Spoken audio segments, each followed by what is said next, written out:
A few hours from now, at about 2:15 Eastern Time, the Fed makes its long-awaited decision on the second round of quantitative easing, QE2. And it seems like there's only one real question left. How much cash will the Fed pump into the economy? But there is at least one more question, and it has to do with inflation. James Stock is a professor at Harvard University. He coined the term Great Moderation to describe a time of modest business cycles. He joins us now from Newton, Massachusetts. Professor Stock, it is an important question. Is the Fed underestimating inflation? Because the assumption here is that we are fighting deflation.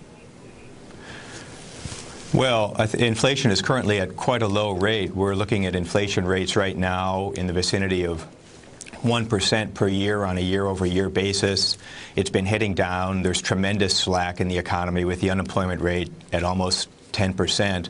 Historically, what that's meant is has meant that inflation is going to have continued downward pressure, that is, pressure on disinflation. So I think the concern has got to be avoiding a deflationary trap.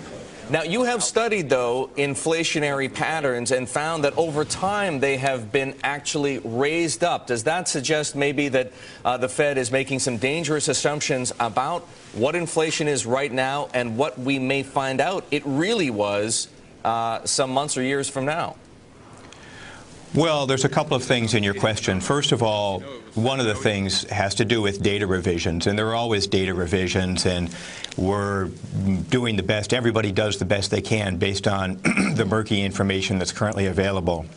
But in the bigger picture, what you're touching on is thinking about what the risks are that are involved. So let's think about those risks. Our view is that probably inflation is going to bottom out at somewhere around 0.5 percentage point or 75 basis points, and that we probably won't get into a deflationary situation. We'll have a low rate of inflation for an extended period of time, but not deflation.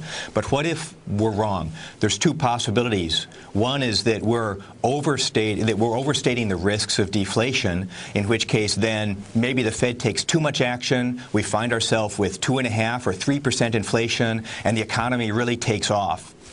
Well, 2.5% or 3% inflation might be higher than we want. The economy taking off doesn't sound like such a bad thing. That doesn't sound like a bad outcome. Let's look at the other outcome. The other scenario, suppose things are actually worse than we think they are. Suppose we have some additional bad shocks. We get a situation where inflation is negative territory, deflation of 1% or 2% per year.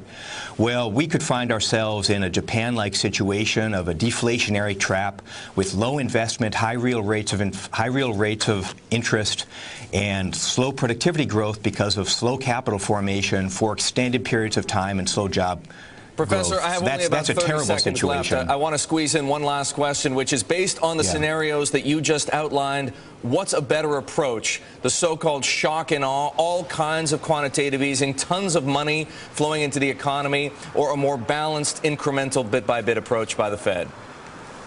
Well, inflation moves sluggishly, so I think that we have time to take an incremental approach. So I think at the moment, the current thing to do is to do quantitative easing, which is what I expect the Fed would be doing today, and then to continue to revisit that and see if more quantitative easing is needed in the future.